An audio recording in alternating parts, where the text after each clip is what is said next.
ताज्या घडामोडी पाहण्यासाठी वृत्तदर्शन न्यूज चॅनलला सबस्क्राइब व लाईक करा। लागलेली आहे, सगळ्यांनी दोन्ही हात वरती करायचे, आपल्या मुठ्ठी घट्ट आवळायच्या।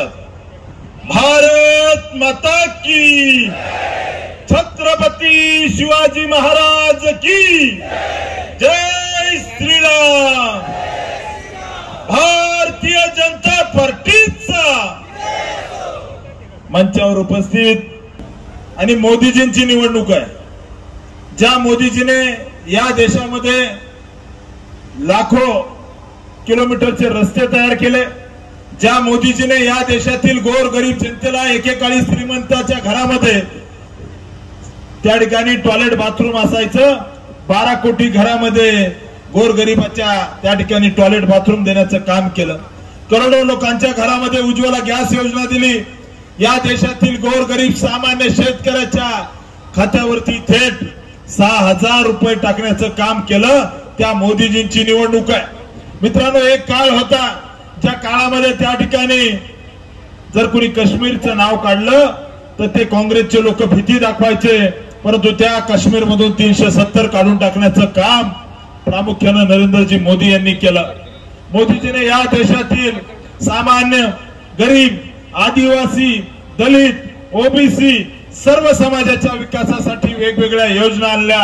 मित्रांनो, माझी तुम्हाला विनंती आहे, ही देशाची निवडणूक आहे।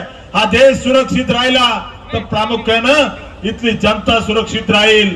मित्रांनो, या निवडणुकीला पाहताना या ठिकाणी काँग्रेसने जे घोषणापत्र केलंय, काँग्रेसचं जर घोषणापत्र जर पाहिलं तर ते मुस्लिम लीगचं घोषणापत्र आहे की काय, अशा पद्धतीचा प्रश्न आपल्या सगळ्याच्या मनामध्ये येईल।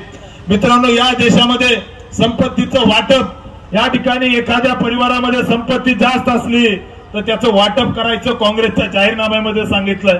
त्यामुळे मित्रांनो, माझी विनंती आहे, या सोलापूर जिल्ह्यामध्ये शिंदे साहेबांनी 40 वर्ष सत्ता भोगली, परंतु एक ठिपकाभर पाणी सुद्धा या जिल्ह्यातील कुठल्या तालुक्याला ते आणू शकले नाही।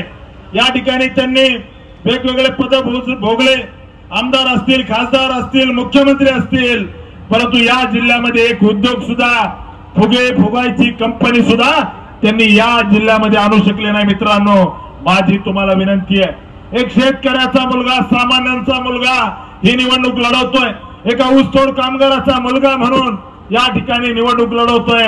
माझी तुम्हाला विनंती आहे, या निवडणुकीमध्ये आपण सगळ्यांनी ताकदीने भारतीय जनता पार्टीचा उमेदवार म्हणून मला आशीर्वाद द्यावेत। तुम्हा सगळ्यांना शब्द देतो, या ठिकाणी येत्या 5 वर्षामध्ये या सोलापूर जिल्ह्याला 25 वर्ष पुढे घेऊन जाईल, हा मी आपल्याला शब्द देतो। येत्या 7 तारखेला आपण कमल चिन्हासमोरील बटन दाबून मला आशीर्वाद द्यावेत, एवढीच विनंती करतो आणि थांबतो। जय हिंद, जय महाराष्ट्र।